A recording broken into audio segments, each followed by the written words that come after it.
What happens when deep-seated prejudice and bloated entitlement collide inside the pressurized cabin of a transatlantic flight?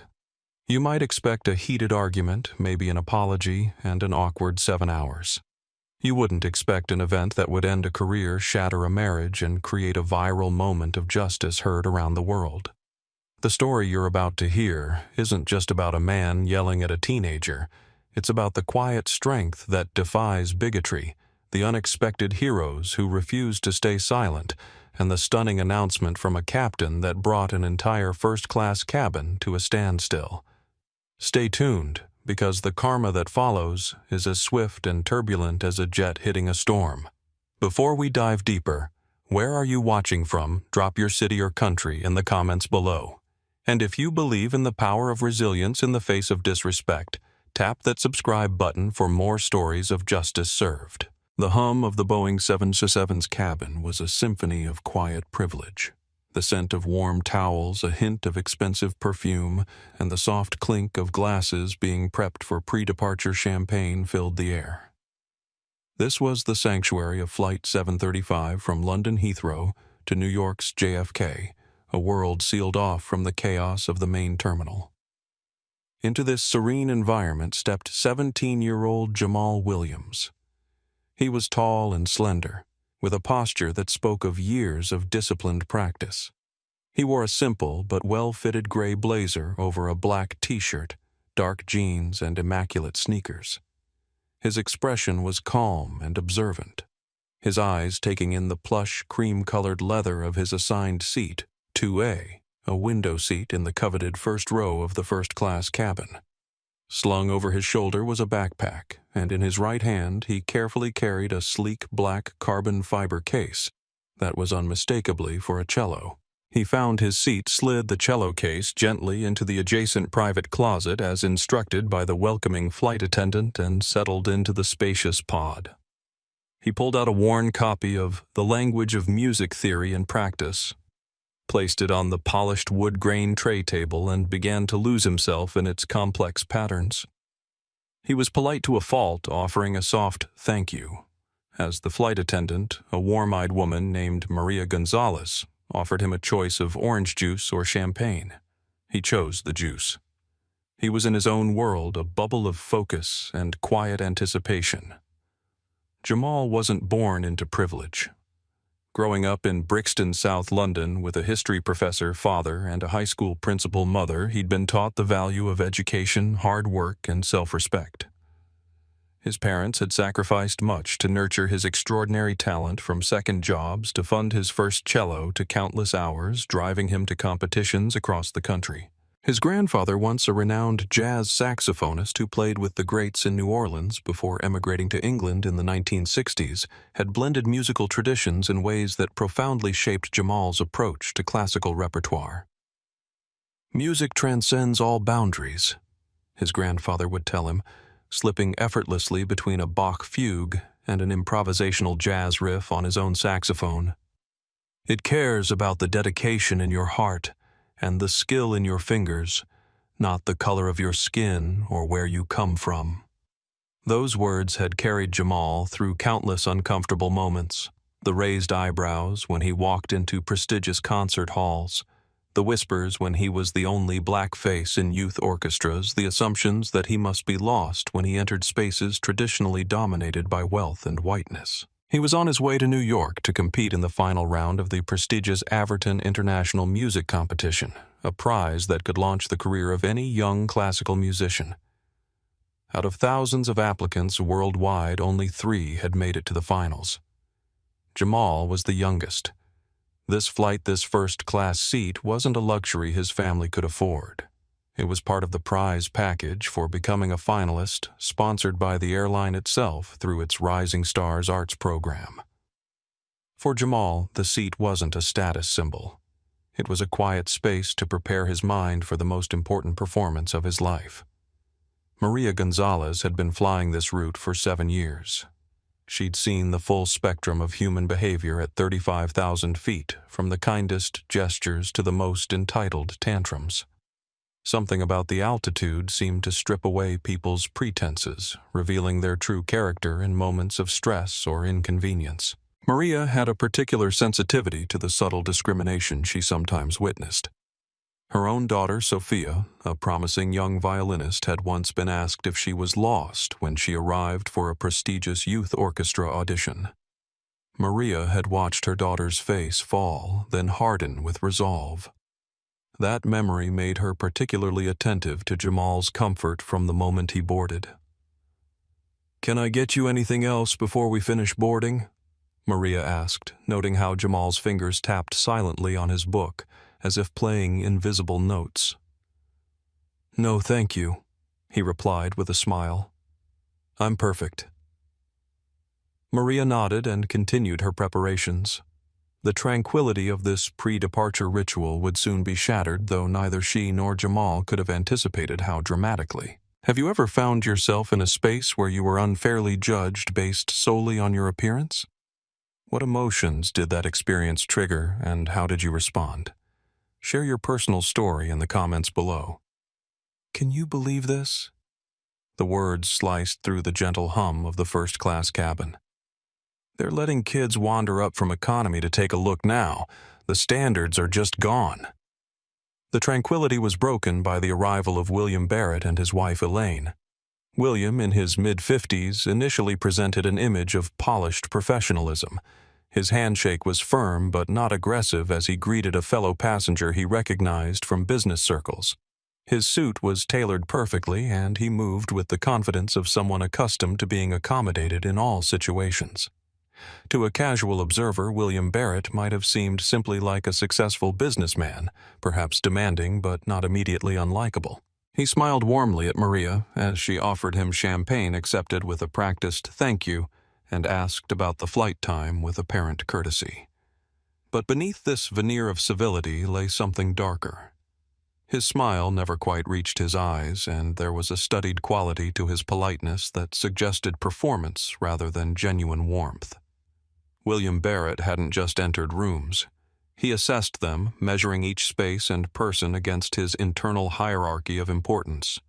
As Senior Vice President of Acquisitions for Tech Fusion Global, he had spent 2 decades climbing over colleagues and crushing competitors on his way to the executive suite. His success wasn't just about talent. It was about the systematic elimination of obstacles, including people who stood in his way. His wife Elaine trailed a step behind him, a woman whose own personality seemed to have been eroded over years of orbiting her husband's immense ego. Once a talented architect with her own ambitions, she had gradually been reduced to the role of constant apologizer, forever smoothing the ripples her husband's behavior created in social waters. Her designer outfits and impeccable makeup couldn't hide the resignation in her eyes. William Barrett scanned the cabin with a proprietary air, his gaze passing over the other passengers before landing on Jamal. Something shifted in his expression, a momentary tightening around his eyes, an almost imperceptible narrowing of his gaze. It was a look that lasted no more than a second, but it revealed an immediate categorization. This person does not fit my understanding of who belongs here. He nudged his wife toward their seats, 2C and 2D, directly across the aisle from Jamal. "Can you believe this?" William muttered to Elaine, just loud enough for Jamal to hear over the cabin's hum. "They're letting kids from economy wander up here to take a look now. The standards are just gone."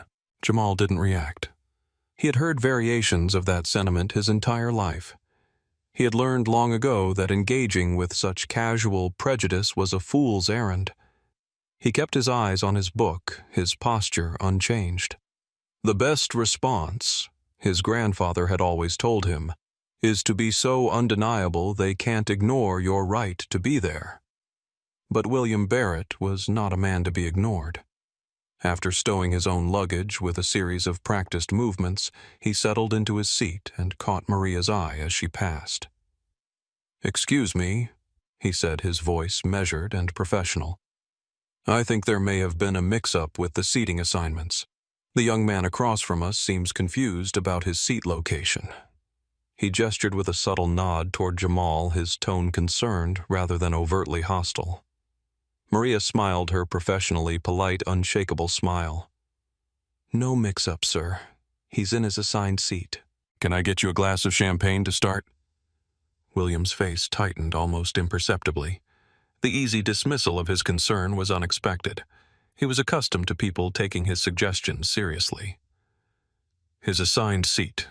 I see. He leaned across the aisle, his voice now taking on a patronizing, helpful tone. Son. He said, his eyes finally locking onto Jamal. Son, I know this cabin looks exciting, but your seat is probably in the back. It's easy to get turned around on a big plane like this. Behind him, the curtain parted as Alexander Park entered the first-class cabin. Park, a 45-year-old Korean-American, was the co-founder of Nexus Capital, one of Silicon Valley's most successful venture capital firms. His tailored suit spoke of wealth, but his observant eyes and reserved demeanor suggested a man who preferred to watch and listen before speaking. Alexander Park's journey to becoming a venture capital leader hadn't been smooth. As the son of immigrants who lost their grocery store during the 1992 Los Angeles riots, he had witnessed firsthand how quickly privilege could protect some while leaving others vulnerable. His parents' resilience in rebuilding their business had instilled in him a deep commitment to creating more equitable systems, a value that informed his investment philosophy at Nexus Capital. Park took his seat in 1D directly in front of William. He nodded politely to Maria, requested still water instead of champagne, and opened his Financial Times. But his attention wasn't on the newspaper. Something in the tone of William's voice had caught his ear, and he found himself listening intently to the interaction across the aisle. Jamal slowly lifted his gaze from his book. He looked at William Barrett, his expression unreadable, his voice calm and even. "I'm in the right place," he said. And then, with a quiet finality that should have ended the conversation, he returned his eyes to the page. It didn't. For William Barrett, it was just the beginning.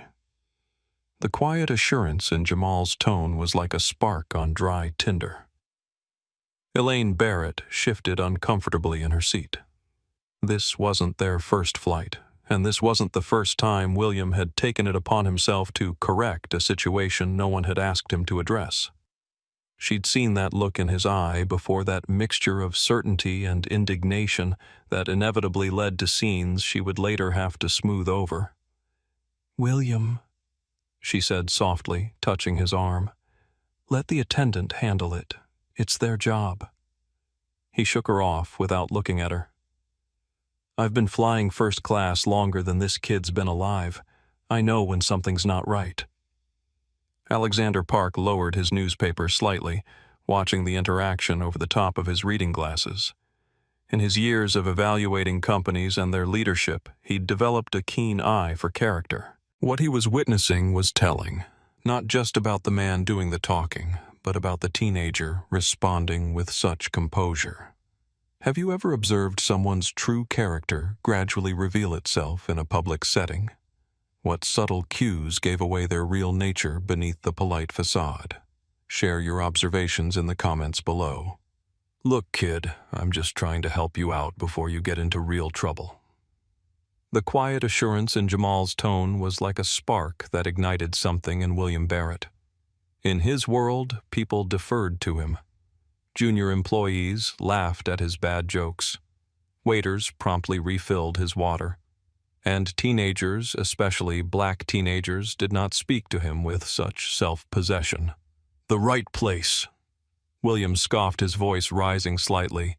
The veneer of polite concern was beginning to crack, revealing the entitlement beneath. His wife Elaine placed a delicate manicured hand on his arm. "William, please," she whispered, her face already tinged with the familiar embarrassment she felt when he began one of his escalations. He shook her hand off without a glance. "Look, kid, I'm just trying to help you out before you get into real trouble." William continued, leaning further into the aisle. Several other passengers in the nearby pods were beginning to notice their quiet conversations faltering. Alexander Park lowered his Financial Times and watched over the top of his glasses. The woman in 3A, an elegantly dressed grandmother named Beatrice Harlow, paused her knitting. The businessman in 3C, Rafael Suarez, a marketing executive from Miami, glanced up from his laptop, frowning slightly. The flight attendants are going to come through and check boarding passes, and it's going to be very embarrassing for you when they escort you back to economy. Why don't you just head back there now? Jamal's fingers paused on the page of his book. Inside his mind sought refuge in music. In moments of stress, he had trained himself to hear specific pieces, a technique his mentor, Dr. Isaiah Thompson, had taught him for maintaining equilibrium under pressure. Now the rich tones of Bach's Cello Suite No. 3 flowed through his consciousness, each note creating a buffer between himself and Barrett's words. The prelude's cascading arpeggios mirrored his quickened heartbeat, but the mathematical precision of the composition helped center him. Each measured breath he took corresponded to the rhythm of the music, an internal metronome that kept him steady. When the world tries to throw you off balance, Dr. Thompson would say in his deep, reassuring voice, find your own center and hold to it. Your music is your anchor. Maria Gonzalez, who had been discreetly observing, stepped forward again. Her training was all about de-escalation, about maintaining the serene atmosphere her first-class passengers paid a premium for. "Sir," she said, addressing William directly, her voice still pleasant but now edged with firmness. "I can assure you again this passenger's boarding pass has been checked, and he is in the correct seat. Our pre-departure service will be starting shortly." William turned his full attention to her, the pleasant mask now completely dropped as his face flushed. "And I'm telling you, you're wrong. Did you scan it yourself? Look at him. Does he look like he belongs here? Maybe he found the ticket. Maybe it's a fake. Are you even checking for that anymore?" The accusation hung in the air, ugly and sharp. It was no longer about a simple seating mistake. It was a direct challenge to Jamal's presence, his legitimacy. Jamal slowly closed his book, the soft thud of the cover echoing in the now tense silence. He placed his hands on his knees, his posture still relaxed, but his eyes were now fixed on William. "Sir," Jamal said, his voice dangerously quiet. "I don't know who you are or why you're so concerned with my travel arrangements, but I paid for this seat, or rather, it was paid for on my behalf. My boarding pass is in my pocket, and the name on it is Jamal Williams. It matches my passport. Is there anything else I can help you with?" The articulate formal response seemed to enrage William even more. He saw it not as a plea for civility, but as a challenge to his authority. "Paid for on your behalf." William barked out a short laugh. "Oh, I get it, of course. Let me guess. Daddy's a basketball player, a rapper splashing out money he didn't earn on his kid." The words were a physical blow. Every stereotype, every lazy racist assumption was now laid bare. Jamal felt a hot flush of anger rise in his chest. But he forced it down, picturing his mentor, Dr. Isaiah Thompson, a man who preached that self-control under pressure was as important as any musical technique. "Don't let them pull you into their storm," Isaiah would say. "Stay in your calm center. It's where your power lives." Elaine Barrett was now whispering frantically to her husband. "William, for God's sake, stop it. You're making a scene." "I'm making a scene," he retorted now, standing up fully in the aisle, his bulk casting a shadow over Jamal. "I'm a million-mile flyer with this airline. I practically keep their lights on with what I spend here. I have a right to ensure the integrity of this cabin. I pay thousands for this ticket so I don't have to deal with this." He waved a dismissive hand in Jamal's direction. Alexander Park had now put his newspaper down entirely. He was a tech investor, a man who built his career on reading people and situations. He saw a classic case of an entitled bully high on his own perceived importance and a young man displaying a level of composure that was frankly astonishing. He discreetly positioned his phone on his lap, its screen facing the aisle, and tapped the record button. He didn't do this to create viral content. He did it because his parents, who had rebuilt their destroyed grocery store after the riots, had taught him that documentation was sometimes the only defense against injustice. Too many times in his own life he had wished someone had recorded the subtle and not-so-subtle biases he'd faced in boardrooms and business-class lounges. Rafael Suarez, watching from 3C, felt a knot in his stomach. As a Hispanic executive who had fought his way into boardrooms that hadn't always welcomed him, he recognized the familiar patterns of exclusion playing out. He'd been silent too many times in his career when he should have spoken up. "Enough," he said, his voice carrying the authority of a man used to leading meetings. "The young man has every right to be there. Leave him alone." William's head swiveled toward Raphael, his eyes narrowing. "Mind your own business. This doesn't concern you." "Actually, it concerns all of us," Beatrice Harlow said, her British accent crisp and refined. "You're disturbing the peace we've all paid for." The cabin was dividing. A few passengers nodded in agreement with Beatrice and Raphael. Others looked down or away, unwilling to get involved. A woman in her 30s glanced between William and Jamal with concerned eyes, clearly uncomfortable but uncertain whether to speak. Maria, seeing the situation escalating, spoke into the small phone connected to the cabin crew station. "Supervisor to first class, please. Potential passenger conflict." William saw this as another victory. In his mind, reinforcements were being summoned to validate his worldview. "Finally," he said, sitting back down with a satisfied grunt. "Someone with actual authority." Across the aisle, Jamal remained perfectly still. His breathing measured his expression neutral. But inside, the music had stopped. Now he heard only his grandfather's voice. "Sometimes, boy, the hardest thing isn't playing the notes. It's finding your strength when the world wants to make you feel weak." In the deafening silence that followed, Jamal closed his eyes briefly. The cabin noise faded away. For 5 seconds, 5 precious seconds, he allowed himself this moment of inner stillness, drawing from the well of resilience his family had filled over generations. When he opened his eyes again, they held a quiet determination that even William Barrett could not shake. When have you faced a situation where you had to maintain your composure despite feeling attacked or belittled?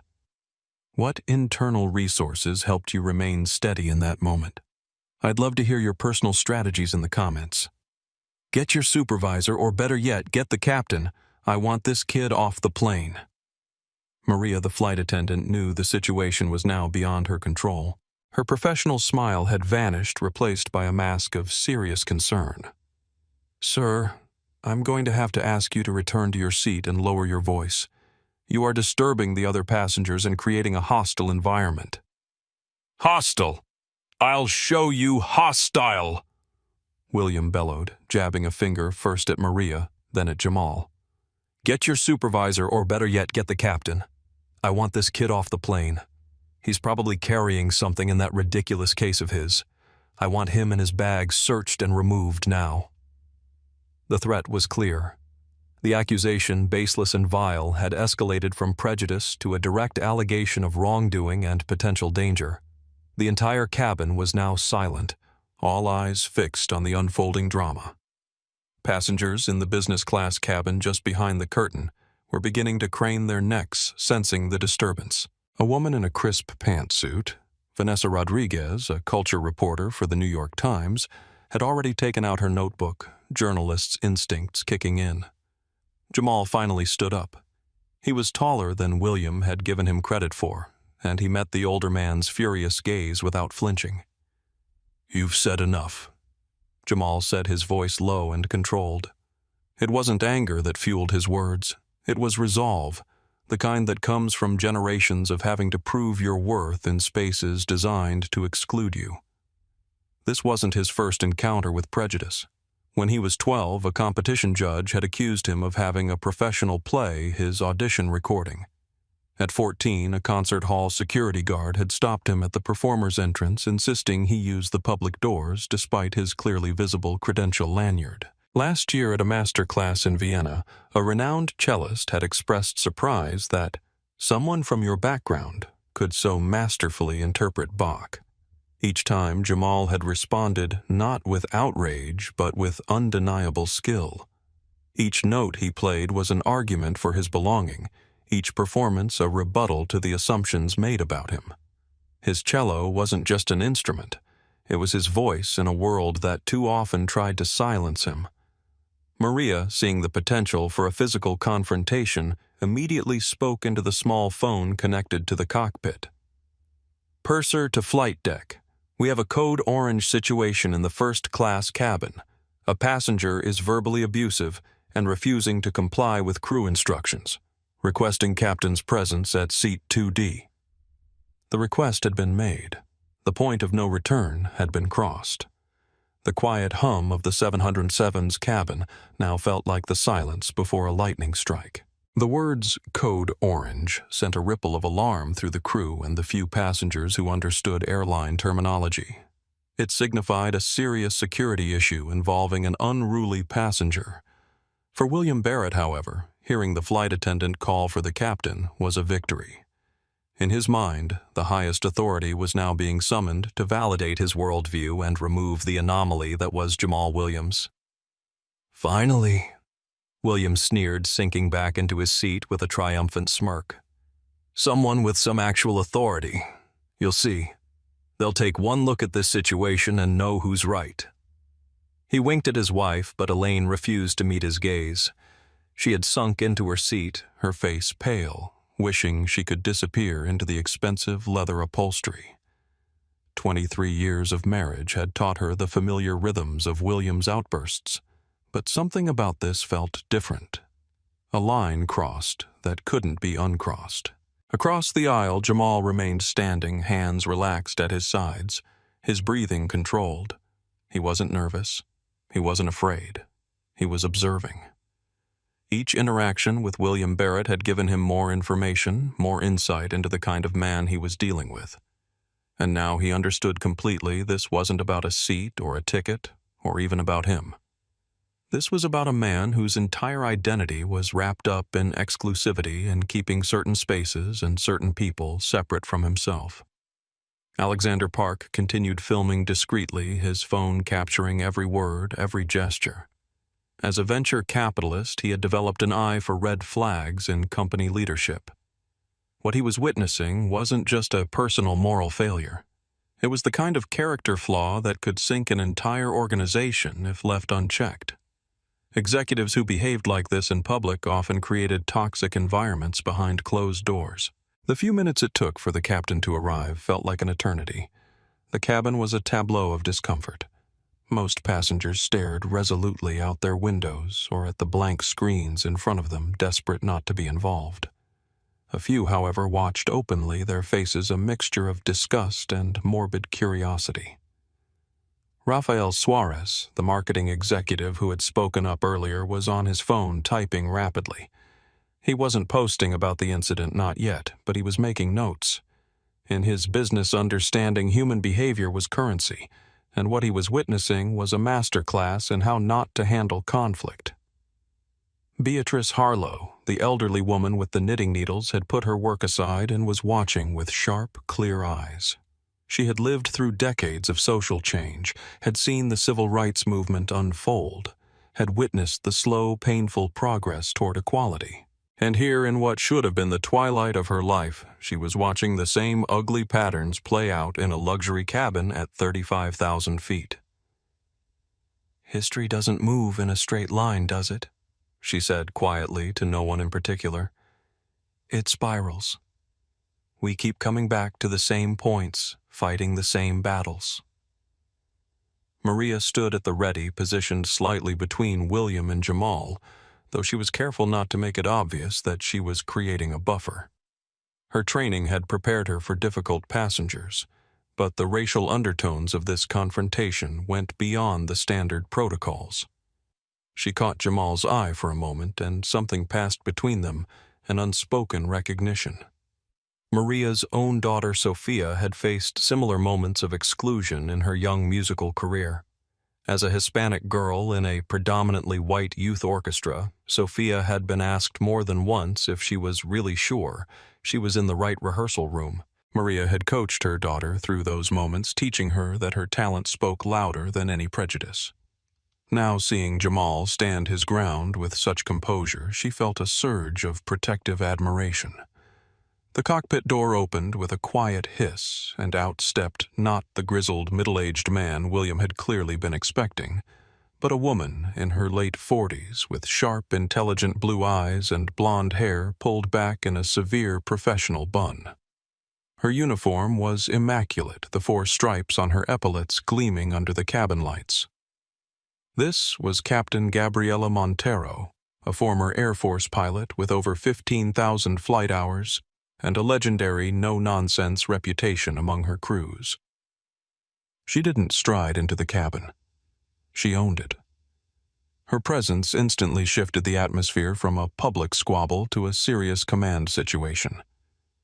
She walked directly to Maria, who gave her a quick, hushed summary of the events, pointing to William and then to Jamal. Captain Montero listened intently, her expression unreadable. She nodded once, then turned her steely gaze on William Barrett.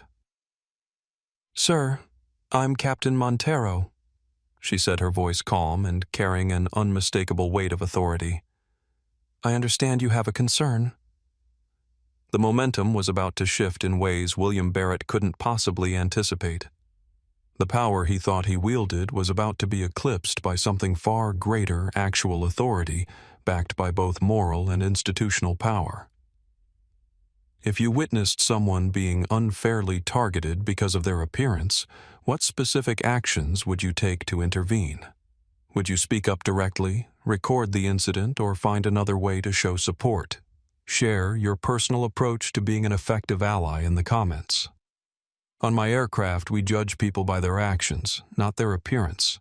Buoyed by what he perceived as a receptive ear, William launched into his story, painting himself as the vigilant, concerned passenger. "Thank you, Captain," he began, practically beaming. "Yes, this young man," he said, gesturing at Jamal, "is refusing to admit he's in the wrong seat. He's clearly from economy, and he's become aggressive when confronted. Frankly, I don't feel safe with him or his luggage on this aircraft. For all we know, he's a security risk." Captain Montero's eyes flickered to Jamal for a moment, taking in his calm demeanor, and then back to the florid, agitated face of William Barrett. She had seen this scenario play out dozens of times in her career in various forms. It was almost always rooted in the same ugly prejudice. "So your concern is twofold," she stated, her tone clinical. "First, you believe he is in the wrong seat.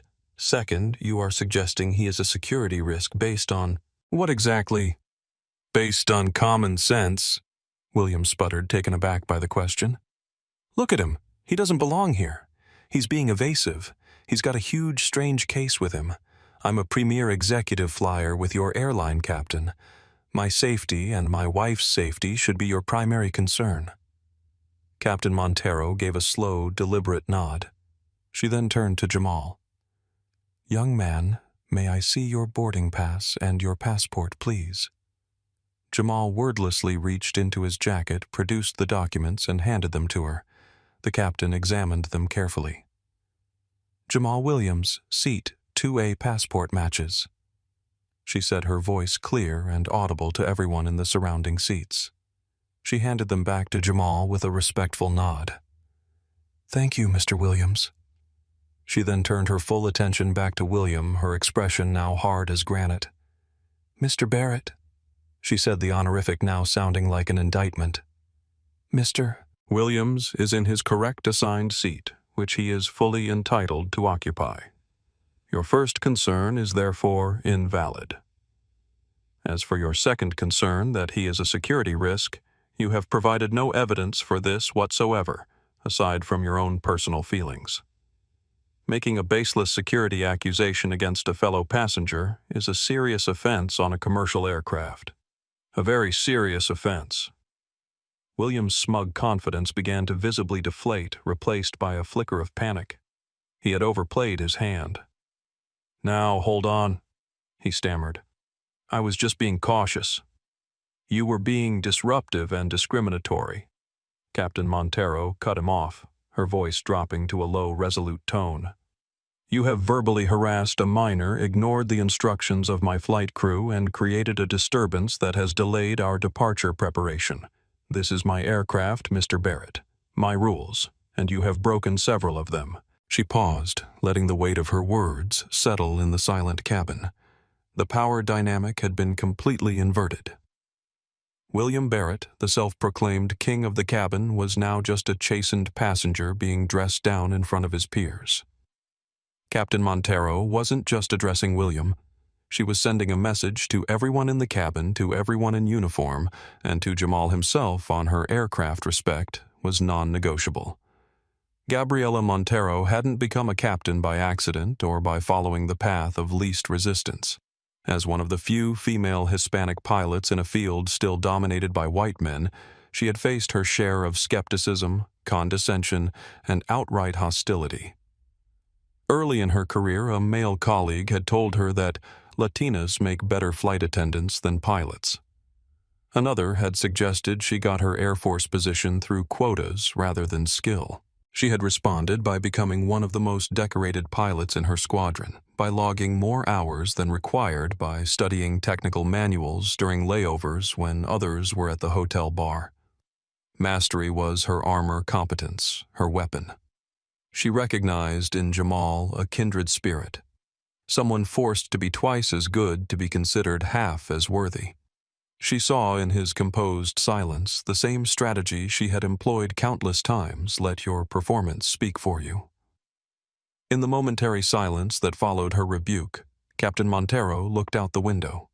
The London afternoon sun cast long shadows across the tarmac, illuminating the massive wings of the aircraft she commanded. For a brief instant, she allowed herself to remember her brother Carlos and his battle with leukemia, how the experimental treatment funded by the Averton Foundation had given him a second chance at life. The universe had a strange way of connecting these moments, she thought, before turning her attention back to the situation at hand. "Now," the captain continued, "we have two options. Option 1, you will apologize to Mr. Williams and to my flight attendant, sit down, and I will not hear another word from you for the entire 7-hour flight to New York. If I do, we will divert to the nearest airport, where you will be met by law enforcement. Option 2, I deplane you right now here in London, and you can find your own way to New York. Your choice." The ultimatum was absolute. William's face cycled through a kaleidoscope of emotions: shock, rage, humiliation, and finally a grudging, resentful submission. He was trapped. Being arrested was a non-starter, and being kicked off the flight would be a professional and personal nightmare. He mumbled, his eyes fixed on the floor. "Fine. I'm sorry." It was a pathetic, barely audible apology directed at no one in particular. "I don't think they heard you," Captain Montero said, her voice unwavering. William's head snapped up, his eyes burning with impotent fury. He looked at Jamal, then at Maria, and forced the words out through clenched teeth. "I'm sorry." "Good," the captain said, her tone leaving no room for argument. "Now sit down." William Barrett collapsed back into his seat, his face a mask of thunderous humiliation. The immediate crisis was over. But Captain Gabriela Montero was not finished. She walked to the front of the cabin, picked up the intercom phone, and pressed the button to address the entire aircraft. "Good morning, ladies and gentlemen. This is your captain speaking." The whole plane was about to hear the real story. The soft chime that preceded a cockpit announcement echoed through the aircraft, from the privileged suites of first class to the tightly packed rows in the rear of economy. For most passengers, it was an expected part of the pre-flight routine, a welcome, a flight time update, a mention of expected turbulence. But for the passengers in the first-class cabin who had just witnessed the tense drama, the chime carried a different weight. They knew this wasn't going to be a standard announcement. Every eye was on Captain Montero as she stood at the bulkhead, her expression firm and resolute. William Barrett, still simmering with rage in seat 2D, looked like he wanted the floor to swallow him whole. Alexander Park's finger hovered over the stop button on his phone's recording app, but something told him to let it continue. Whatever was about to happen, he sensed it would be significant. In row 3, Rafael Suarez and Beatrice Harlow exchanged a glance. Whatever came next would set the tone for the entire flight. Jamal Williams sat perfectly still, his face a study in dignified restraint. But inside his heart was racing. For the first time since the confrontation began, he allowed himself to feel the full weight of what had just happened, and what was about to happen. When have you witnessed someone in a position of authority use their power to protect someone vulnerable, rather than side with the more privileged party? What impact did that intervention have? Share your experience of seeing leadership done right in the comments. On this aircraft, every passenger who has earned their seat will be treated with integrity and respect. This is not a suggestion, it is a requirement. The soft chime that preceded a cockpit announcement echoed through the aircraft from the privileged suites of first class to the tightly packed rows in the rear of economy. For most passengers, it was an expected part of the pre-flight routine, a welcome, a flight time update, a mention of expected turbulence. But for the passengers in the first-class cabin who had just witnessed the tense drama, the chime carried a different weight. They knew this wasn't going to be a standard announcement. Every eye was on Captain Montero, as she stood at the bulkhead, her expression firm and resolute. William Barrett, still simmering with rage in seat 2D, looked like he wanted the floor to swallow him whole. "Good morning, ladies and gentlemen. This is your Captain Gabriela Montero." Her voice began calm and professional, yet imbued with a certain gravity that commanded attention. "I'd like to apologize for the slight delay in our departure this morning. We had a brief customer service issue here in the forward cabin, which has now been resolved." She paused. It was a standard corporate-approved way of glossing over an incident, but she wasn't finished. "Usually we like to maintain the privacy of all our passengers," she continued, her voice shifting subtly, taking on a more personal, more deliberate tone. "However, today I feel it's necessary to make an exception. I believe that respect and common decency are not optional extras, but standard operating procedure both for my crew and for the people we serve. And when one of our guests is treated with profound disrespect, I believe it is our duty to respond with profound respect." A murmur went through the cabin. This was highly unusual. Captain Montero's eyes briefly met Jamal's. She saw not arrogance, but a quiet, weary poise that seemed far too old for his 17 years. "We have a very special guest flying with us today in seat 2A, she announced, her voice resonating with genuine admiration. "His name is Jamal Williams. He is not just a passenger. He is a celebrated musician and a brilliant young scholar." William Barrett's head, which had been bowed in shame, slowly lifted, his eyes widening in disbelief.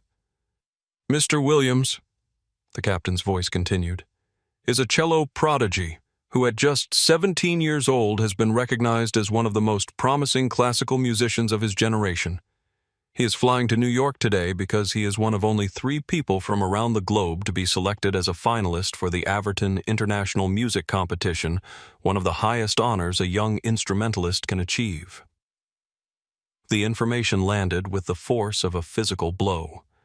The quiet, unassuming teenager William had tried to bully and belittle was in fact an elite talent, a young man of immense discipline and achievement.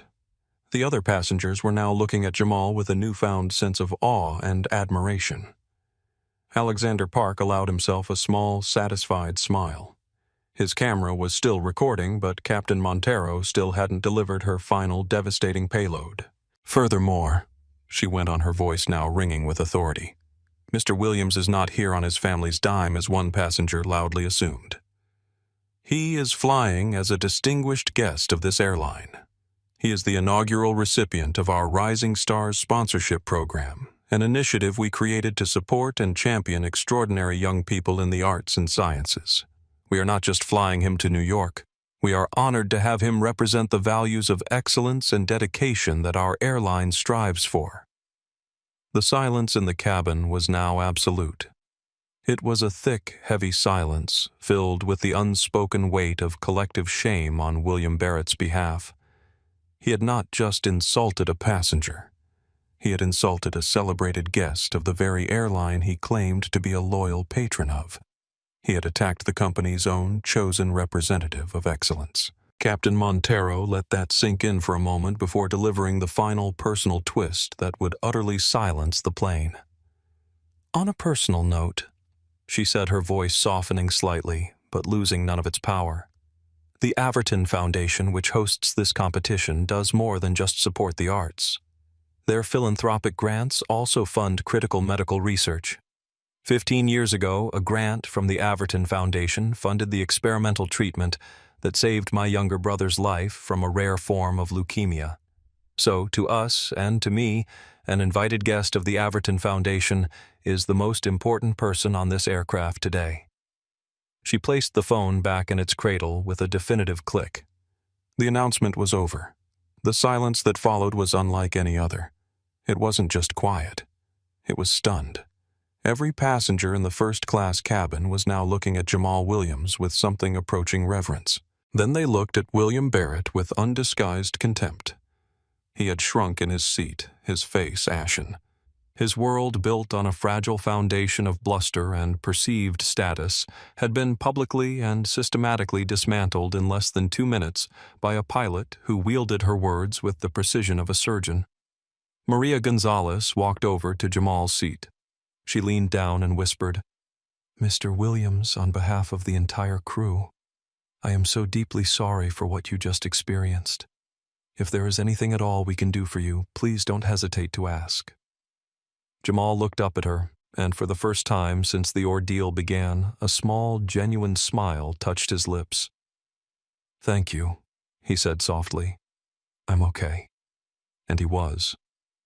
This wasn't his first encounter with prejudice, and it wouldn't be his last. But there was something uniquely satisfying about this particular resolution. The justice had been swift and absolute. The truth had been spoken aloud, not whispered, and for once the person wielding the prejudice had been the one left speechless. As the plane finally began its push back from the gate, the social order of the first-class cabin had been irrevocably rewritten. The man in the expensive suit was now a pariah ignored by the crew and ostracized by his fellow passengers. And the quiet black teenager with the cello was the cabin's undisputed guest of honor. Jamal gazed out the window as the massive aircraft turned toward the runway. For a moment, he allowed himself to feel the weight of the experience, not just the confrontation with William, but the unexpected alliance with Captain Montero Maria and the other passengers who had spoken up. He watched the London skyline slowly recede as they gained altitude, thinking of his grandfather's jazz clubs and the fusion of musical traditions that had shaped his approach to classical repertoire. The pressure of the upcoming competition remained, but he felt a renewed sense of purpose. This performance would not just be about winning a prize. It would be about claiming his rightful place on that storied stage. The flight to New York would be long and quiet, but the fallout from William Barrett's actions was just beginning to gather storm clouds on the horizon. Have you ever witnessed someone receive instant consequences for their prejudiced behavior? What was the turning point that shifted the power dynamic? Share your story of seeing justice served in real time in the comments section below. I have never been more mortified in my entire life. As the plane continued eastward across the Atlantic, the aftermath of Captain Montero's announcement settled over the cabin like a weighted blanket, suffocating for one passenger, comforting for another. The 7-hour flight across the Atlantic was the most excruciatingly silent journey of William Barrett's life. He felt the burning stares of the other passengers every time he shifted in his seat. The flight attendants served him with a detached, icy professionalism that was far more chilling than outright hostility. They performed their duties, but they refused to engage with him. He was a non-person.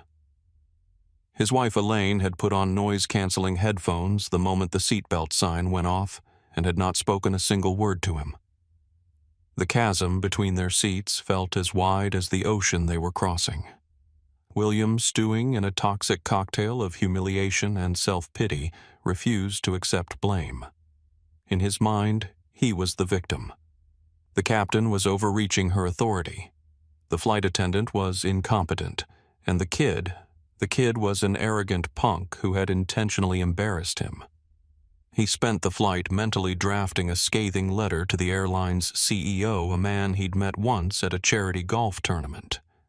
He would have their jobs. He would make them pay. Meanwhile, just 3 rows ahead, Jamal Williams had settled back into the rhythm of his music. His fingers moved silently on the armrest, practicing the fingering for the Bach suite he would perform at Carnegie Hall. The noise-canceling headphones Maria had brought him played a recording of the legendary cellist Yo-Yo Ma, whose interpretation of Bach had been one of Jamal's earliest inspirations. For Jamal, the confrontation had been unpleasant but ultimately clarifying. He had faced prejudice before, would face it again. But he had also been reminded that for every William Barrett in the world, there were people like Captain Montero Alexander Park, Rafael Suarez, and Beatrice Harlow. People willing to stand up, speak out, bear witness. His father had often told him, "Excellence is your passport, but self-respect is your compass." Today both had served him well. As the plane followed its path over the Atlantic, these 2 lives, now irrevocably connected, couldn't have been moving in more opposite directions. Alexander Park was using the plane's expensive Wi-Fi to do some research. The name William Barrett had registered with him, not because he knew the man personally, but because he recognized the company Tech Fusion Global. The tech world was a surprisingly small ecosystem, and Park's venture capital firm, Nexus Capital, was always looking for promising investments in the data analytics space. A quick search confirmed his suspicion. William Barrett, Senior VP of Acquisitions at Tech Fusion Global, was prominently featured on the company's website. His bio touted his strategic vision and relationship-building skills. Park almost laughed out loud at the irony. What Barrett didn't know, what he couldn't know, was that Nexus Capital was in the final stages of due diligence for a significant investment in Tech Fusion. The term sheet for a $60 million Series C funding round was set to be signed in just 4 days. As a lead partner at Nexus, Park had been directly involved in the negotiations, though he had yet to meet Barrett personally. Now he was seeing a side of Tech Fusion's leadership that raised serious red flags. The company culture that Tech Fusion's CEO, Jonathan Rivera, had described in their meetings, inclusive, forward-thinking, respectful, seemed at odds with the behavior Park had just witnessed from a senior executive. For Alexander Park, this wasn't just a business decision. It was deeply personal. His journey to becoming a tech investor had been shaped by watching his immigrant parents struggle to rebuild their grocery store after it was destroyed during the 1992 Los Angeles riots. They had taught him that true success came not just from what you achieved, but how you achieved it with integrity, perseverance, and respect for others' humanity. These weren't just platitudes to Park. They were foundational values that guided Nexus Capital's investment philosophy.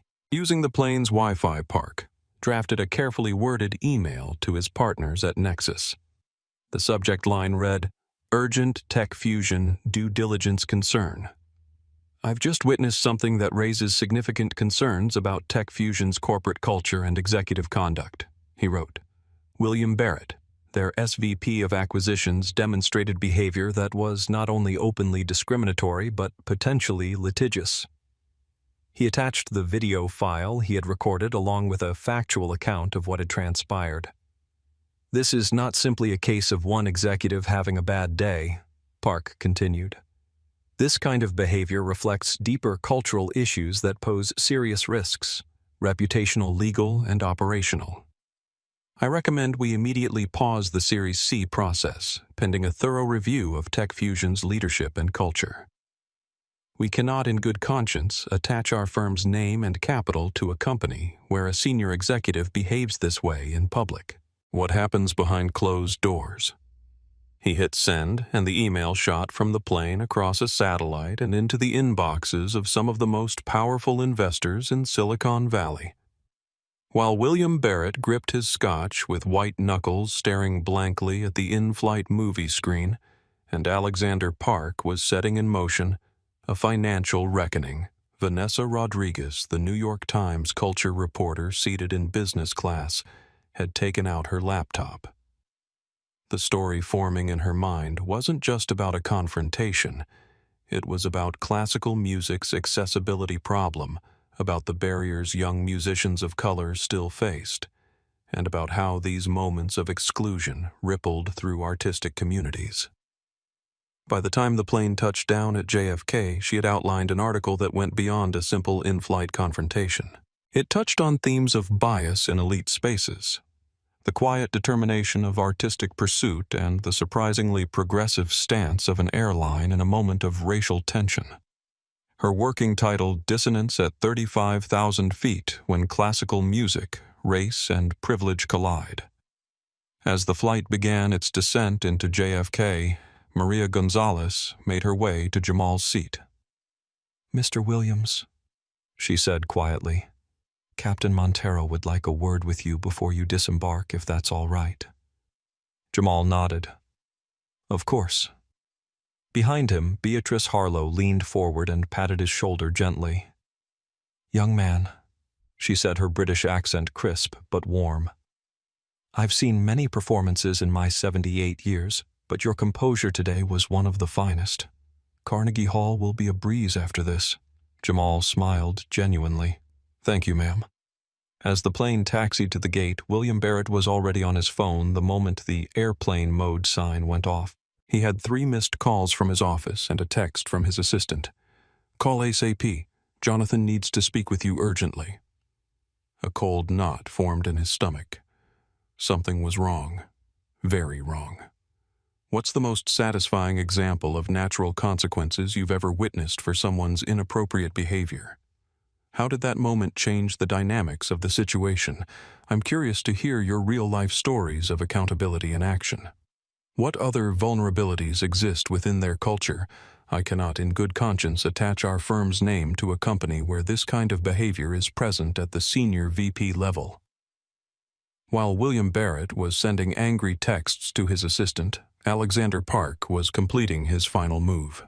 He had just hung up from a conference call with his partners at Nexus Capital, who had watched the video of William's behavior with a mixture of shock and professional concern. "Frankly, Alex, this is disturbing on multiple levels," Sophia Weiss, Nexus's managing partner, had said. "The racial undertones are obvious, but what concerns me equally is the lack of judgment. This is a senior executive who's supposed to be leading acquisitions, building relationships, representing the company to potential partners and targets. And he can't even handle a basic human interaction without creating a PR nightmare." "Exactly," Park had replied, gazing out the airplane window as New York's skyline came into view. "What we're seeing here isn't just a character flaw, it's a vulnerability. And it makes me question everything we've been told about Tech Fusion's culture and leadership." The decision had been unanimous. Nexus would put an immediate hold on the $60 million Series C funding pending a full review of Tech Fusion's executive team and corporate culture. The timing couldn't have been worse for Tech Fusion. They were counting on this capital infusion to fuel their aggressive expansion plans. But for Alexander Park, this wasn't just a business decision. It was personal. Growing up in Los Angeles in the 1980s and 90s, Park had watched his parents build their grocery store through relentless work and unwavering integrity. Then, during the 1992 riots, he had witnessed it all burn to the ground. He remembered his father standing in front of the smoldering ruins, not with anger or despair, but with quiet resolve.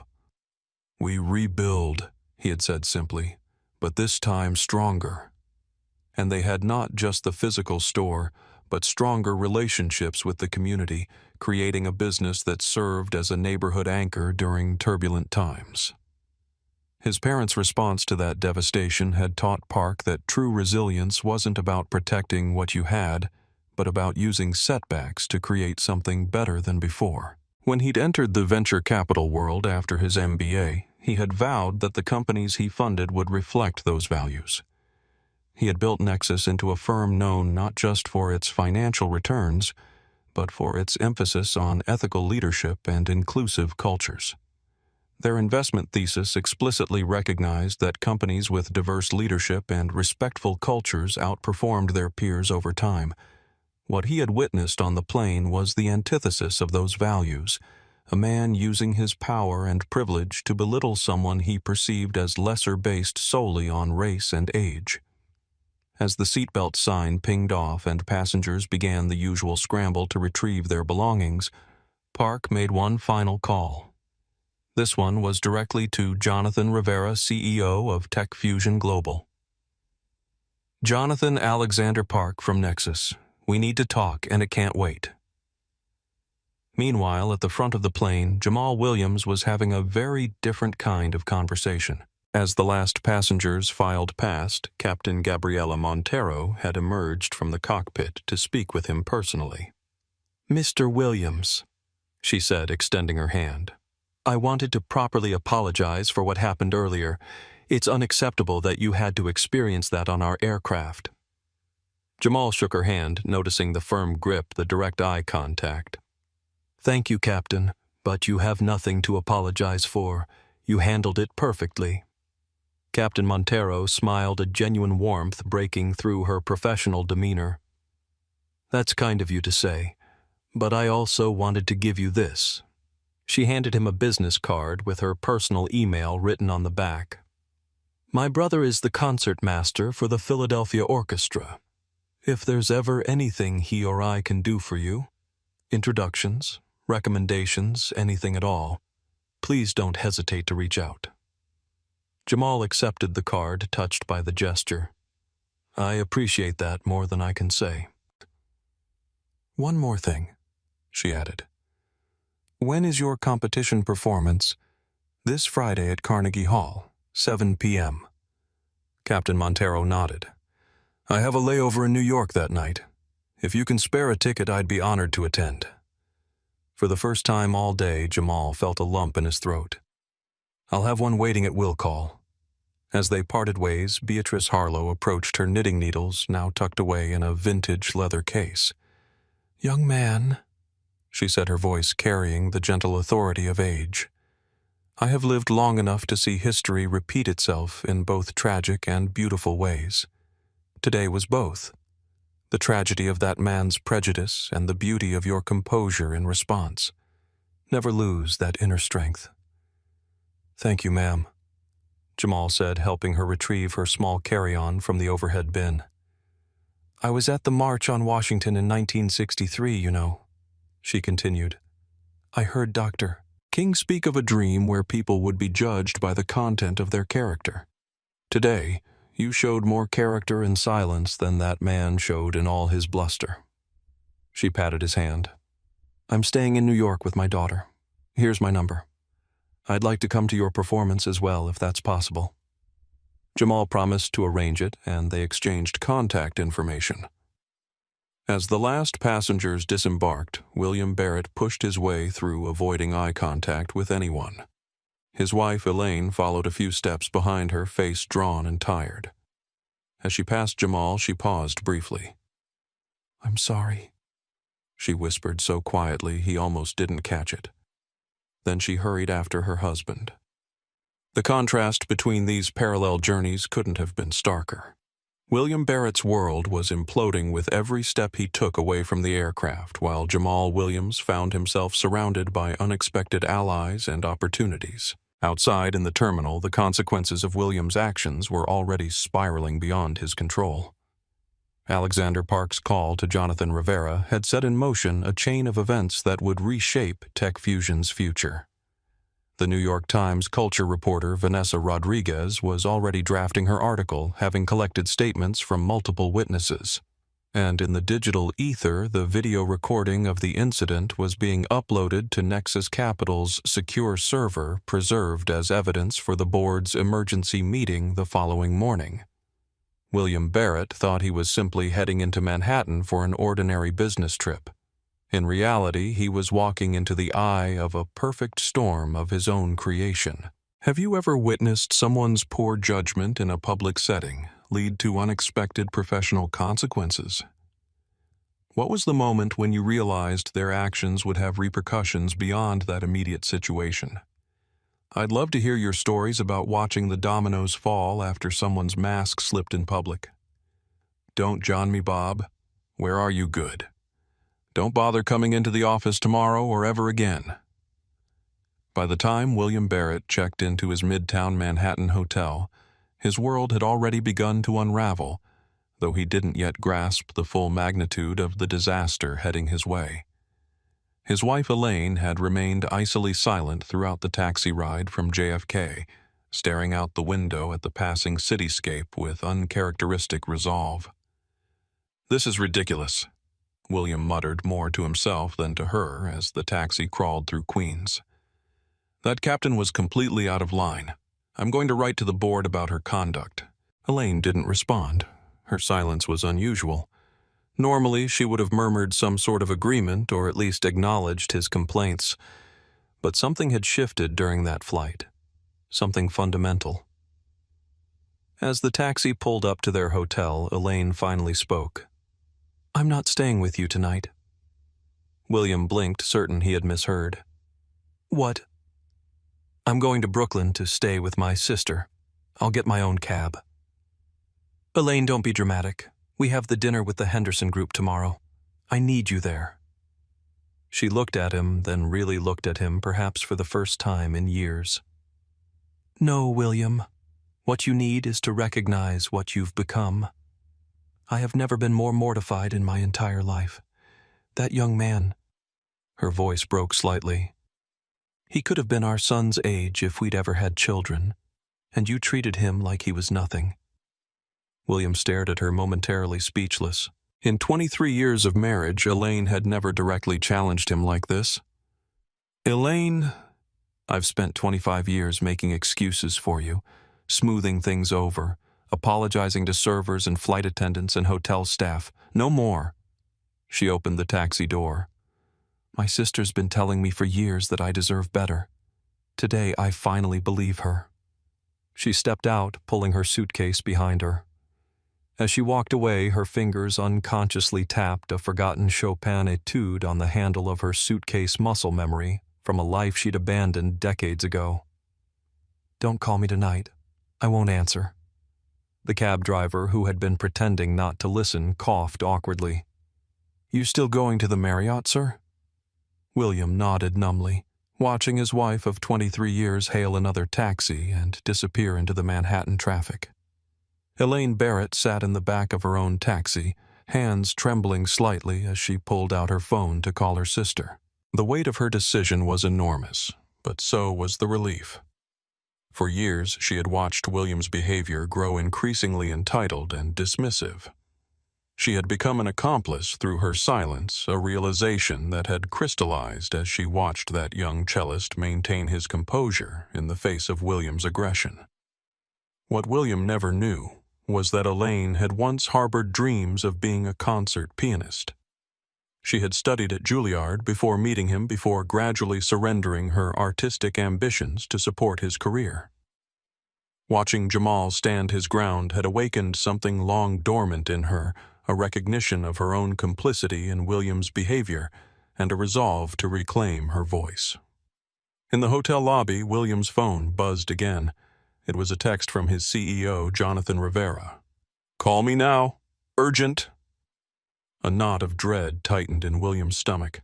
He stepped out of the check-in line and found a quiet corner of the lobby. "John, what's up?" he asked, trying to sound casual. The voice on the other end was glacial. "Don't John me, Bob. Where are you?" "Just landed from London. In the city now." "Good. Don't bother coming into the office tomorrow or ever again." The words hit William like a physical blow. "What? What are you talking about? Did that captain call you? It's a complete misunderstanding, a total fabrication." "A fabrication, Bob." Jonathan's voice was laced with disbelief. "A fabrication. I'm looking at a video of you clear as day, screaming at a teenager and a flight attendant. A video that was sent to me by Alexander Park of Nexus Capital. Do you know what else Alexander Park sent me, Bob?" William was speechless. His mind raced, trying to place the name. Alexander Park. Then it hit him. The Asian man in seat 1D. He had been filming the whole time. He sent me an official notice that Nexus is pulling out of the Series C financing. Jonathan continued, his voice rising to a furious shout. $60 million. Gone. He called your behavior a symptom of a culture with serious vulnerabilities. He said, and I quote, "If that's who you have negotiating your deals, we can't trust your judgment on anything." The world began to spin around William. The dots connected in a horrifying, catastrophic constellation. But that's not fair. It was a private matter," William stammered. "There's nothing private about a public meltdown at 35,000 feet, you idiot," Jonathan roared. "The video is already on Twitter. Someone else on the plane must have posted it. It has 100,000 views. The airline's name is trending. Tech Fusion is mentioned in the comments. Our stock is going to get hammered in pre-market trading tomorrow. You haven't just embarrassed yourself, Bob. You've jeopardized this entire company. You are a multi-million-dollar liability." "John, please," William begged, his voice cracking. "I can fix this. I'll apologize." "Apologize? It's too late for that. You're done, Bob. HR will be in touch with your severance package, what's left of it after our lawyers assess the damages to the company. Lose this number." The line went dead. William stood frozen in the hotel lobby, the phone still pressed to his ear. The sounds of the city, the sirens, the horns, the chatter faded into a dull roar. In the space of a 10-minute phone call, his entire life had been dismantled. His career was over. His reputation was destroyed. His marriage was crumbling. His access to capital and power, the very things that defined him, had vanished. He looked at his reflection in the dark window of the hotel, a flushed, terrified, middle-aged man, utterly and completely alone. He had tried to eject a teenage boy from a first-class cabin because he felt the boy didn't belong. Now, in a stunning reversal of fortune, William Barrett was the one who had been violently and irrevocably ejected from the world he had worked his whole life to occupy. The hard karma had hit back, not like a gentle tap on the shoulder, but like a catastrophic, career-ending collision. As William checked into the hotel, his phone continued to buzz with notifications. The social media storm was gaining momentum. His face captured in Alexander Park's video was already being shared thousands of times, accompanied by hashtags like #firstclassracist and #flyingwhileblack. Meanwhile, in a quiet family-owned hotel in Greenwich Village, Jamal Williams was having a very different evening. His parents, who had flown in the day before to support him, embraced him as he told them about the confrontation on the plane. "You handled it with grace, son," his father said, a proud hand on his shoulder. "Just like we taught you." His mother's reaction was more visceral. "I should have been there. I would have—" "Mom," Jamal interrupted with a gentle smile. "It's okay. Really. In a weird way, I'm almost glad it happened. Not because of what he said, but because of how everyone else responded. The captain, the other passengers, they all stood up for what was right." As the Williams family settled in for dinner, discussing the upcoming competition rather than the in-flight incident, Jamal's phone lit up with a text from his mentor, Dr. Isaiah Thompson. "Just landed. Heard rumors about some trouble on your flight. You okay?" Jamal texted back. "All good. Long story, but a good ending. Focus is on Bach now." Dr. Thompson's reply came immediately. "That's my boy. The music is what matters. The rest is just noise." What's the most significant consequence you've ever witnessed for someone's inappropriate behavior? What made that outcome particularly fitting or meaningful? Share your thoughts on how accountability sometimes arrives in unexpected ways. The Bach is more important. They believe appearance equals legitimacy. They've mistaken arrogance for authority. The days that followed the landing of Flight 735 were not merely a continuation of the event, but a series of seismic shockwaves that radiated outwards irrevocably, altering the landscape of every life it touched. For one man, it was a slow, agonizing public execution. For another, a baptism by fire into a world he never expected. For William Barrett, The first 24 hours were a blur of denial and impotent rage. After Jonathan Rivera's brutal phone call, he had stumbled into a soulless hotel bar in Midtown ordering scotches with a trembling hand. He was the victim here, he told himself. A victim of corporate cowardice, of a world gone mad with political correctness. He drafted furious emails on his phone to his CEO, to the airline's board, to his lawyer. Screeds filled with threats of lawsuits and accusations of slander. They went unanswered. His corporate email was deactivated before he could even finish his second drink. His key card to the executive suite at Tech Fusion's Park Avenue office was now a useless piece of plastic. The true horror began the next morning. A colleague he'd once considered a friend sent him a link with a simple text, "Bob, I'm so sorry." The link was to a viral Twitter moment. The video, shaky but clear, had been given a title by the internet, "Karen of the Skies Gets Grounded by Captain Marvel." He watched his blood turning to ice as his own face, contorted with rage and arrogance, filled the screen. He heard his own voice dripping with condescension. "Did your rapper dad buy this for you?" The words, which had felt so powerful and righteous in the moment, now sounded like the pathetic braying of a small-minded bully. He saw himself shrink and wither under Captain Montero's calm, surgical dismantling of his ego. He wasn't the hero of this story. He wasn't even the villain. He was the cautionary tale. By midday, it was on the national news. CNN, Fox News, MSNBC, they all played the clip. Pundits dissected his every word. His photo, a smug corporate headshot from the Tech Fusion website, was plastered next to a still from the video, a stark before and after of a man's reputation being incinerated in real time. His name, William Barrett, was now inextricably linked with public humiliation.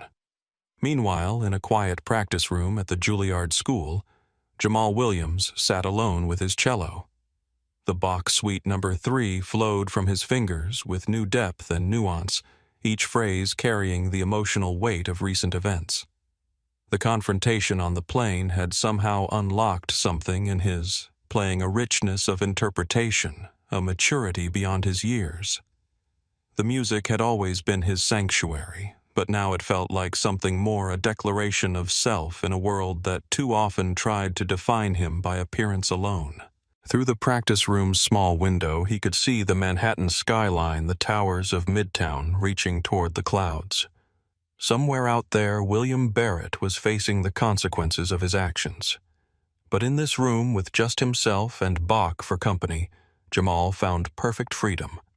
The notes under his fingers spoke a language that transcended prejudice, a direct line to something universal and true. Tech Fusion Global, in a masterfully swift act of corporate self-preservation, issued a press release that was a work of art in its brutality. It announced Williams' immediate termination, condemned his unacceptable behavior, which contradicts the core values of inclusivity and respect we champion, and in a final twist of the knife announced a $100,000 donation to the Averton Foundation to reaffirm our commitment to supporting emerging talent from all backgrounds. They hadn't just fired him, they had paid to publicly align themselves with his victim. William's personal life crumbled with the same shocking speed. Elaine, who had been a silent partner in his life for over 2 decades, found her voice in his absence. From the safety of her sister's home in Brooklyn, she saw the man she had enabled, and she was disgusted, not only with him, but with herself. The public shame was not the cause of their divorce. It was merely the permission she needed to finally leave a marriage that had been emotionally bankrupt for years. Her lawyer's call was short and devoid of sympathy. The divorce would be uncontested, but she would be seeking a settlement that reflected the catastrophic damage his public misconduct had inflicted upon their shared social standing and assets. He had not only destroyed his own future, he had torched their past. In stark contrast, Jamal Williams found himself in the serene, soundproofed eye of the hurricane. The Averton Foundation, well versed in handling promising young talents, immediately sheltered him. They moved him to a private suite at a discreet hotel, managed all media inquiries, and provided a press liaison. His parents, a history professor and a high school principal from a quiet suburb of London, were concerned but not surprised by what had happened. They had prepared their son for a world that would not always welcome him with open arms. "Are you focused, son?" his father asked, his voice a calm anchor in the storm. "Don't let that man's poison seep into your art. Your cello is your voice. Make sure it's the only one you're listening to right now." His mentor, Dr. Isaiah Thompson, arrived the next day. A man of immense gravitas and kindness, he found Jamal not in a state of agitation, but in one of intense, almost unnerving calm.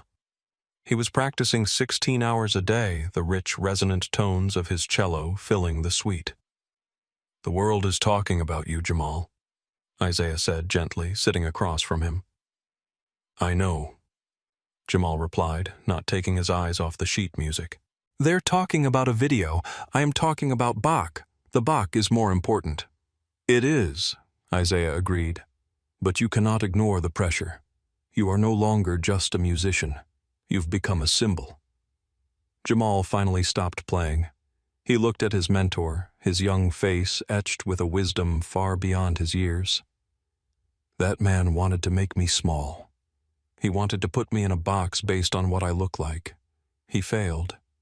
Now all these other people, the news, the internet, they want to put me in a different box, the victim who fought back, the symbol of resilience. It's just another box. The only place I am not in a box is when I am playing. When I am on that stage, I am not a symbol. I am just a musician. That is the only place I feel free." And so he poured everything, the humiliation, the anger, the surge of public support, the weight of sudden expectation, into his instrument. The strings of his cello became a conduit for the entire chaotic ordeal, transforming raw, ugly emotion into something transcendent and beautiful, while Jamal transformed his experience into art. William Barrett sat alone in his hotel room, surrounded by empty minibar bottles, watching his life disintegrate in real time on cable news. His phone, once constantly buzzing with messages from people seeking his influence, was silent, save for notices from his attorney and HR department. For decades, he had built his identity around his title, his income, his connections. Now all of that was gone, stripped away in less than 48 hours. In a desperate attempt to salvage something, William reached out to his network of executive friends. Surely someone would understand, would offer support, a consulting gig, something. But the responses, when they came at all, were brief and non-committal. "Let's talk when the dust settles." Taking some time to assess the situation. "Need to consult with my partners." Translation: "You're radioactive and we can't afford to be associated with you." The final blow came when his phone rang with an unknown number. It was his son from his first marriage, a relationship that had been strained for years. "Dad," the voice said, cold and formal. "I saw the video. I just wanted you to know that I'm not surprised. This is who you've always been. I've spent years in therapy dealing with your judgment, your conditional love, your constant criticism. And now the whole world sees what I've always known. Don't contact me or my family again." The line went dead, and with it, the last thread connecting William to his former life. Meanwhile, Captain Gabriela Montero was having a very different kind of debrief. She was summoned to the airline's corporate headquarters in Chicago, expecting at best a grudging acknowledgement that she had handled a difficult situation and, at worst, a reprimand for her public and personal announcement. She walked into a boardroom with the vice president of marketing and the chief operating officer. Gabriela, the VP of marketing, a sharp woman named Sofia Ramirez, began, "Your handling of the incident with Mr. Barrett was by the book unorthodox." Gabriela prepared her defense. "With all due respect, ma'am, the situation was untenable. My primary duty is to the safety and security of all passengers." Sophia held up a hand, a broad smile spreading across her face. "Unorthodox and absolutely brilliant. Gabriella, do you have any idea what you've done for us? Our social media engagement is up 800%. We've had 3 separate segments on national morning shows praising our zero-tolerance policy on discrimination. The video of your announcement has been viewed across all platforms over 50 million times. You didn't just de-escalate a situation. You created the single greatest piece of positive brand marketing in this company's history, and it was authentic. The COO, Michael Goldstein, nodded in agreement. We have a problem with our premier-tier flyers feeling overly entitled. You corrected one, and in doing so, you sent a message to all of them. You also championed a young man who embodies everything we want our brand to be associated with: excellence, diversity, and grace under pressure. Gabriella was stunned. She wasn't being reprimanded. She was being lauded. Sophia slid a proposal across the table. It was a mock-up of an ad campaign.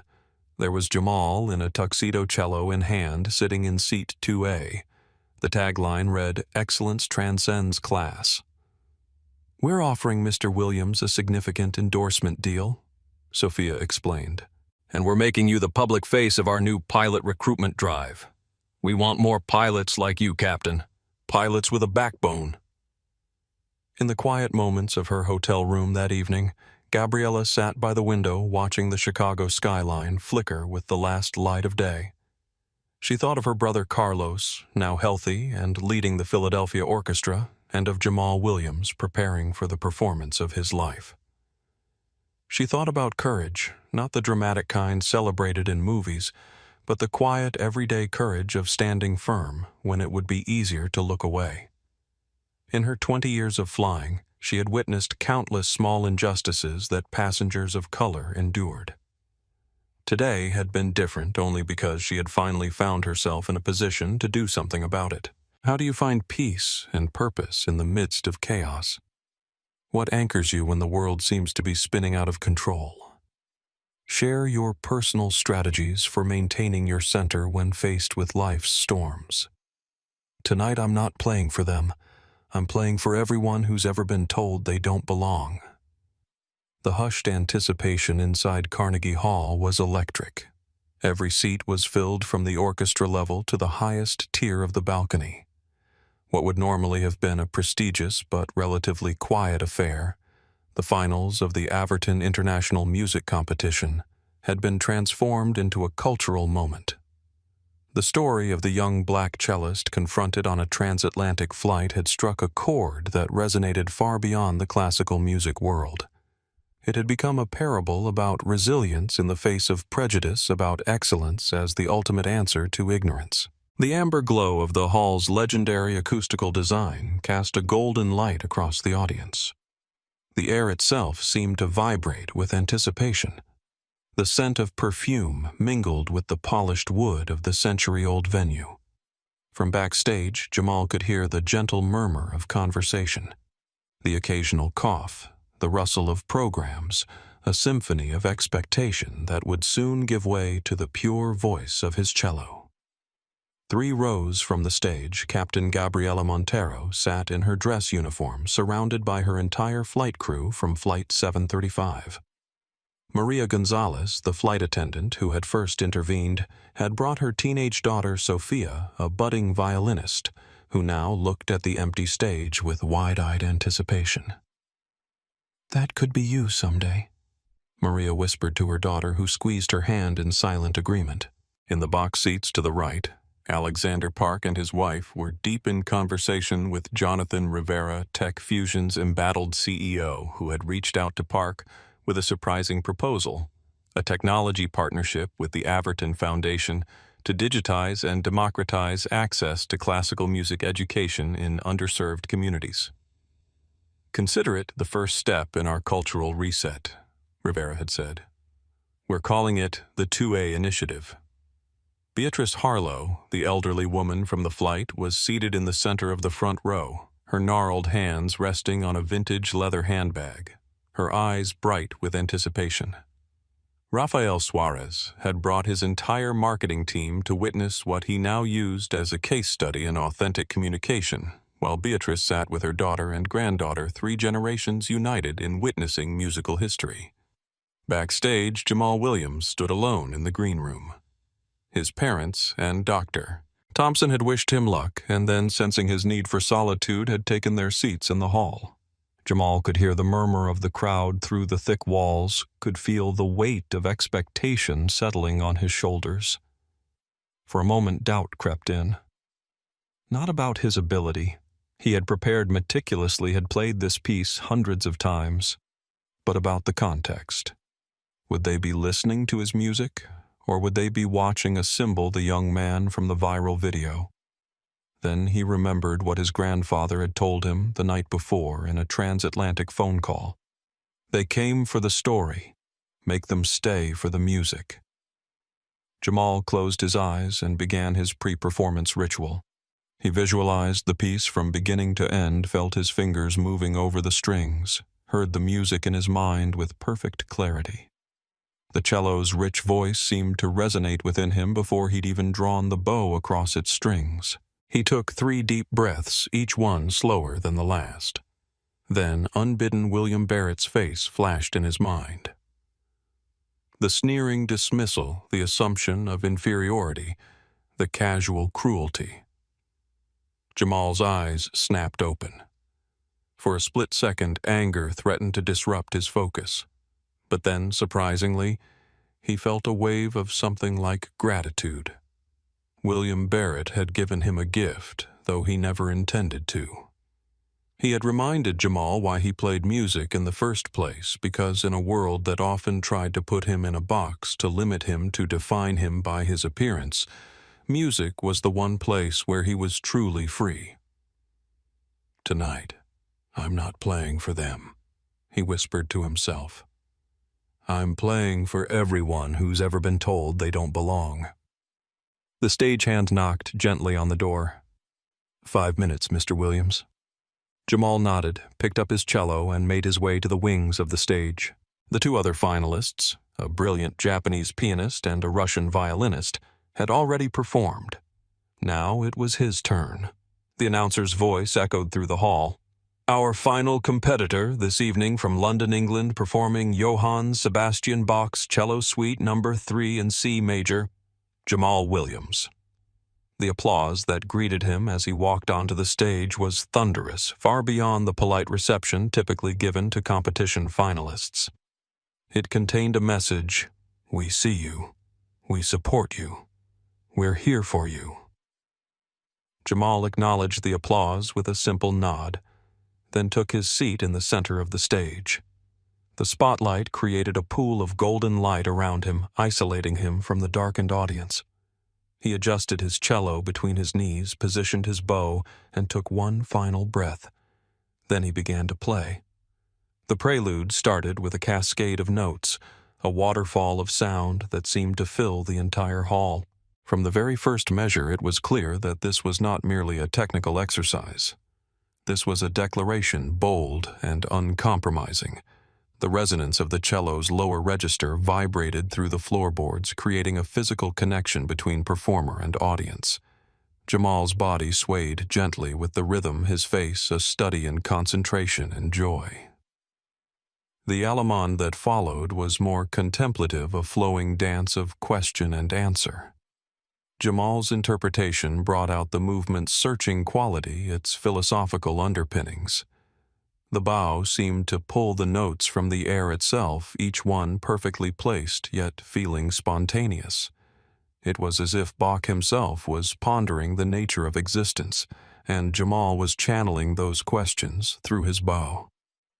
By the time he reached the courante, the audience was completely under his spell. The rapid running passages flew from his fingers with an effortless grace that belied the technical difficulty. His left hand danced across the fingerboard with astonishing precision, while his bow arm created a seamless flow of sound. There was playfulness here, a sense of liberation, as if the music was breaking free from the constraints of form, even as it honored them. In the 4th row, Sofia Gonzalez leaned forward in her seat, watching Jamal's fingers with rapt attention. She had never seen someone so completely at one with their instrument. It wasn't just that he was playing the cello, he was speaking through it, telling a story that transcended language. But it was in the sarabande, the slow, soulful heart of the suite, that the real magic happened. Jamal closed his eyes, and the music that emerged from his cello was so raw, so nakedly emotional, that several audience members were moved to tears.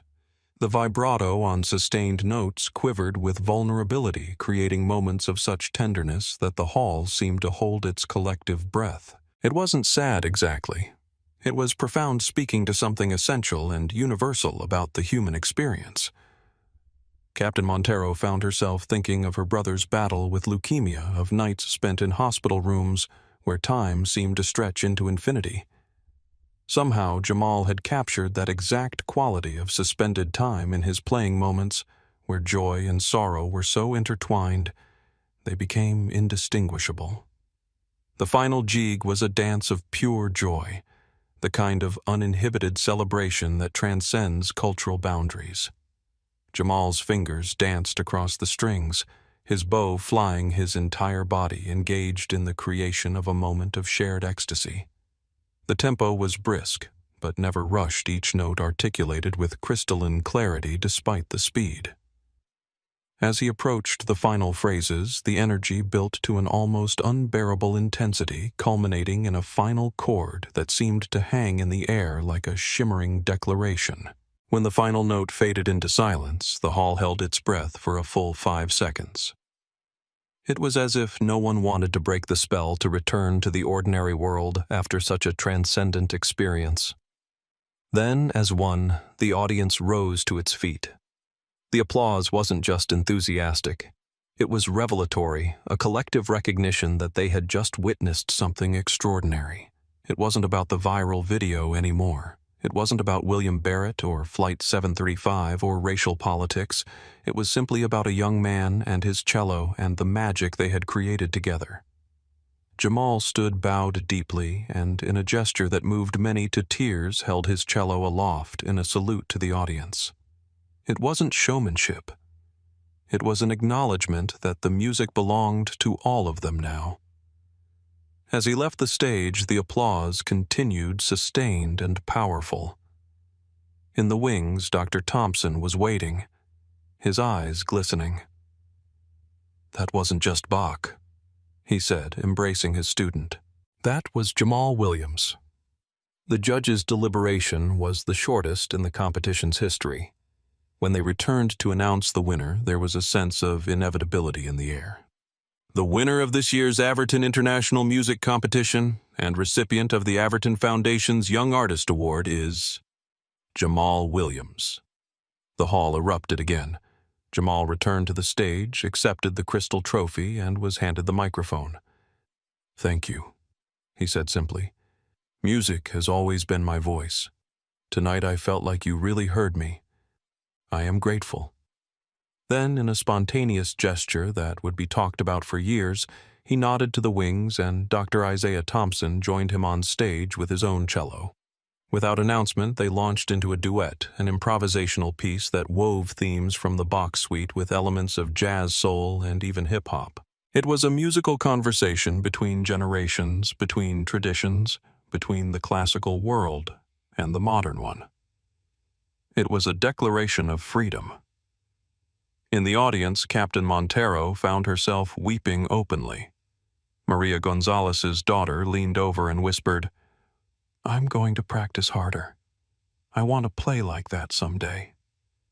Alexander Park turned to Jonathan Rivera and said quietly, "That's why we're doing the 2A initiative, so kids everywhere can feel what we just felt." And in a small generic apartment in New Jersey, William Barrett sat alone watching the live stream on his laptop. The competition had been featured on the evening news, and something had compelled him to find the online broadcast. As Jamal's music filled his empty living room, something shifted in William's chest. It wasn't remorse exactly. He wasn't capable of that level of self-reflection yet. But it was a recognition, however fleeting, that he had been profoundly wrong. A part of him recognized the absurdity of his position, yet he couldn't bring himself to accept responsibility. Still, the evidence before him was undeniable. The young man he had tried to diminish was, in fact, extraordinary. For a brief moment, William Barrett saw not a black teenager in a seat where he didn't belong, but simply a human being of exceptional talent and character. It was a small crack in the armor of prejudice, a tiny fissure in the foundation of arrogance. It wouldn't change his life. It wouldn't restore what he had lost. But it was a beginning. As the final notes of the duet faded away and the audience once again rose to their feet, Jamal and Dr. Thompson bowed to each other, then to the audience. They walked off stage arm in arm, mentor and student elder and youth linked by something more powerful than blood, the universal language of music. What's the most transformative performance you've ever witnessed? How did it change your perspective or touch you emotionally? Share the experience that moved you beyond words in the comments below. Your music isn't just your voice, it's your freedom. And through it, you've opened doors for countless others who will follow in your footsteps. The months following Jamal Williams's triumph at Carnegie Hall transformed his life in ways he could never have anticipated. The young cellist who had once practiced in his parents' modest London flat was now being courted by the world's premier orchestras and record labels. His interpretation of the Bach suites recorded just weeks after the competition became an unexpected crossover hit, introducing classical music to audiences who had never before given it a second thought. But more significant than the fame or the opportunities was the platform Jamal now had to effect meaningful change. With the guidance of his parents and Dr. Thompson, he established the Seat 2A Foundation, dedicated to providing high-quality instruments and instruction to children in underserved communities. The foundation's name, once a painful reminder of prejudice, had been reclaimed as a symbol of opportunity and access. Music saved me, Jamal told a group of wide-eyed students at a Harlem public school during the foundation's inaugural program. Not just from that moment on the plane, but from all the moments before it when the world tried to tell me where I belonged and where I didn't. I'm here to tell you that you belong wherever your talent and hard work can take you. The airline, recognizing both a moral imperative and a marketing opportunity, became the foundation's principal corporate sponsor. Their Excellence Transcends Class campaign featuring Jamal and Captain Montero won numerous advertising awards and drove a measurable increase in customer loyalty. More importantly, it sparked a conversation within the airline industry about accessibility and inclusion. At a charity event in Chicago, 6 months after the Carnegie Hall performance, Jamal reunited with Captain Montero. She was now the airline's Director of Operational Culture, a newly created position that reflected the company's commitment to transforming their corporate values from slogans into practice. "You know," she said to him during a quiet moment away from the cameras, "I broke about 6 company rules with that announcement on the plane, but I'd do it again tomorrow." "You didn't just stand up for me, Captain," Jamal replied, shaking her hand. "You stood up for everyone who's ever been made to feel like they don't belong. You gave them a voice."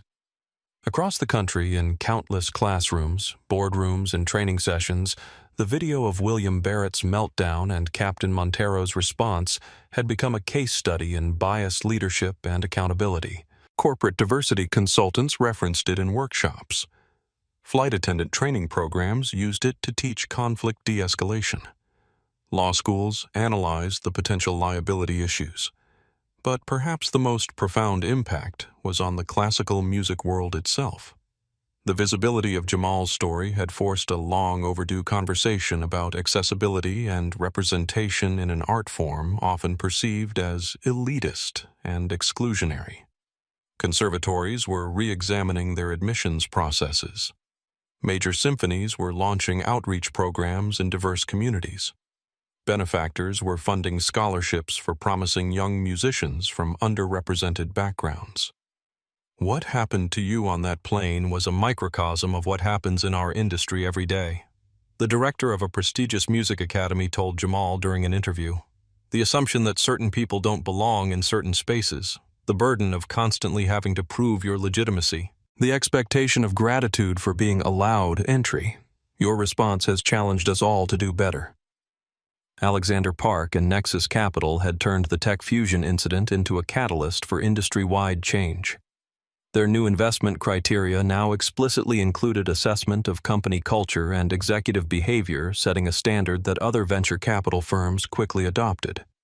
The Park Protocol, as it came to be known, required companies seeking funding to demonstrate genuine commitment to creating inclusive workplaces. The business case is clear, Park explained during a keynote at a major tech conference. Companies that create toxic cultures don't just risk PR disasters. They limit their talent pool, stifle innovation, and ultimately underperform.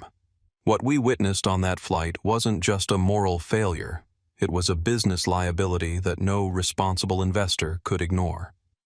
For William Barrett, there was no redemption arc, no miraculous transformation. There was only a quiet, lonely fade into obscurity.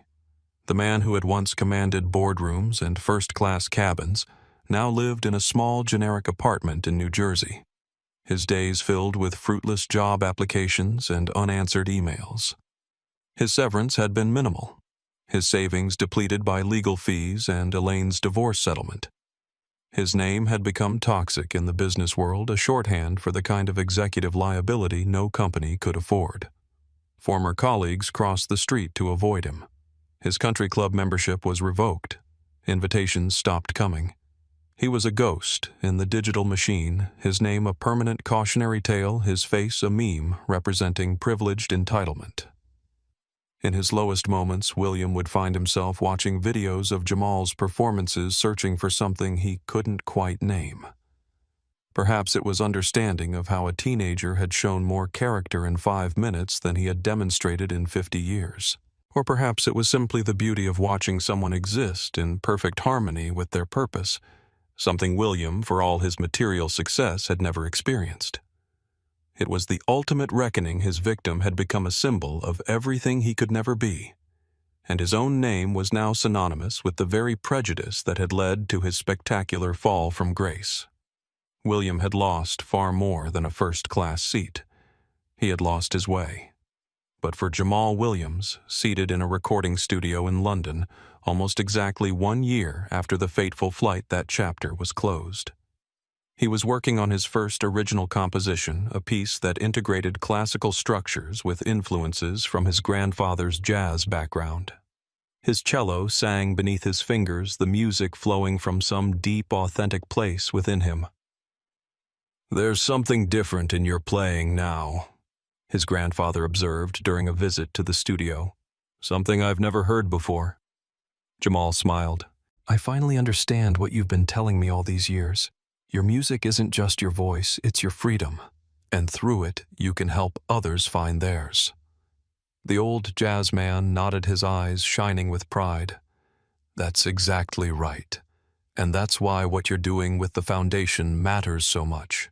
You're not just opening doors for yourself, you're making sure they stay open for all the young musicians who will follow in your footsteps." This story is a powerful reminder that in our connected age, the consequences of our actions can travel faster than any jet. William Barrett's prejudice cost him his career, his marriage, and his reputation. A swift and devastating dose of real-world accountability. But the true lesson lies in Jamal Williams' incredible composure and Captain Gabriela Montero's unwavering moral courage. They proved that the most powerful response to loud, ugly intolerance is not to sink to its level, but to rise above it with undeniable excellence and unwavering conviction. If this story of justice at 35,000 feet resonated with you, please take a moment to hit that like button.